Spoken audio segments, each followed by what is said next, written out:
Avenue Gustave V, le podcast de l'immobilier. L'immobilier haut de gamme, on parle de tendances du moment à suivre et de 2 maisons de stars à vendre. Je m'appelle Jean-Christophe Dimino et vous écoutez le dernier épisode du podcast Avenue Gustave V. Jean-Christophe Dimino, Avenue Gustave V. Alors, première info, l'évolution des prix de l'immobilier ancien sur les 2 dernières années. On en a beaucoup parlé.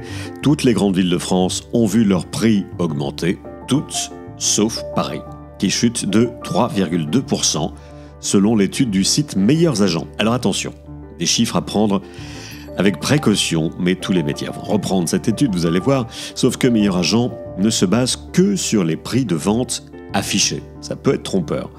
Pas les prix négociés au final, signés chez le notaire. Donc, petite subtilité, mais si l'on reprend cette étude qui démontre une tendance tout de même, les prix ont bien baissé dans l'ensemble à Paris. Ils ont augmenté en revanche ces 2 dernières années selon des pourcentages qui vont du simple au double ailleurs en France. Plus 5% à Bordeaux, plus 11% à Lille, 14% d'augmentation à Strasbourg, une flambée des prix de 10% au niveau national en moyenne en 2020-2021 dans un contexte post-Covid que vous connaissez et l'intérêt marqué pour les villes secondaires, voire rurales.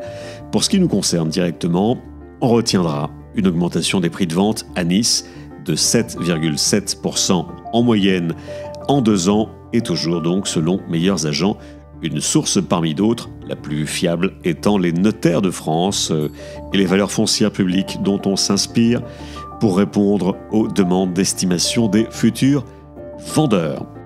Avenue Gustave V, les news de l'immobilier. Ce qui se profile à l'horizon pour 2022. Bon, c'est pour le moment un tassement de l'offre. Oui, on manque de nouveaux biens sur le marché.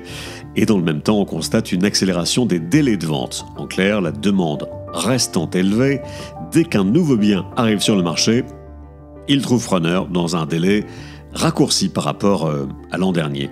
À quelques exceptions près, évidemment, comme toujours, la qualité du bien et son emplacement prime. Tout cela fluctue beaucoup, en permanence d'ailleurs même, en fonction des critères exigés par les acquéreurs selon parfois des mouvements de mode. Donc, 1. Stock en baisse, 2.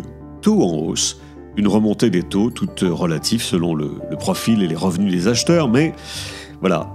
Pour faire simple, sans vous assommer de chiffres, la remontée des taux d'emprunt est bel et bien amorcée. Elle est limitée pour le moment, mais le contexte politique, les élections présidentielles et législatives en France, et le contexte économique international ne devraient pas arranger les choses. Pas de panique pour autant, le crédit immobilier reste encore abordable, donc si vous pouvez vous le permettre, allez-y, achetez. Avenue Gustave V. L'immobilier haut de gamme, l'immobilier de rêve, voire de star. Allez, petite devinette pour finir. Croyez-vous avoir une chance contre nous, monsieur le cow-boy? Yippee-ki-yay, pauvre con. Bravo, c'était bien Bruce Willis, big star des années 90-2000 dans le cinéma. L'une de ses anciennes propriétés dans les Caraïbes est à vendre, ça vous intéresse? 30 hectares de sable fin sur l'île de Parrot Cay, dans l'archipel anglophone des Turcs et Caïques, c'est entre Cuba et Haïti, face au soleil couchant, sable blanc donc, bananier, cocotier. Il y a 3 maisons à vendre au total, soit 12 chambres et 4 piscines. Allez savoir pourquoi.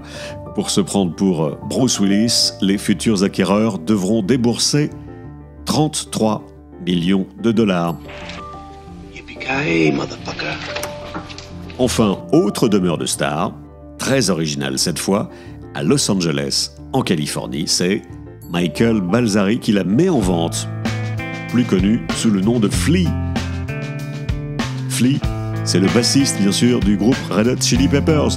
Il vend donc sa propriété de 25 hectares qui surplombe LA, design très original, très géométrique, conçu par l'architecte Michael Maltzahn. Parmi les dépendances, il y a une cabane en séquoia, une piscine de 15 mètres et un pavillon de cinéma en plein air. Voilà, c'est ça, domaine unique en son genre, à vendre pour 9 800 000 $. Moi, je serai l'agent de Flea, j'offrirai aussi cadeau comme ça bonus aux acheteurs une basse dédicacée par le maître des lieux. La classe, non? Voilà toutes les infos, les références à retrouver sur mon blog avenuegustave5.com. L'immobilier haut de gamme, c'est mon métier.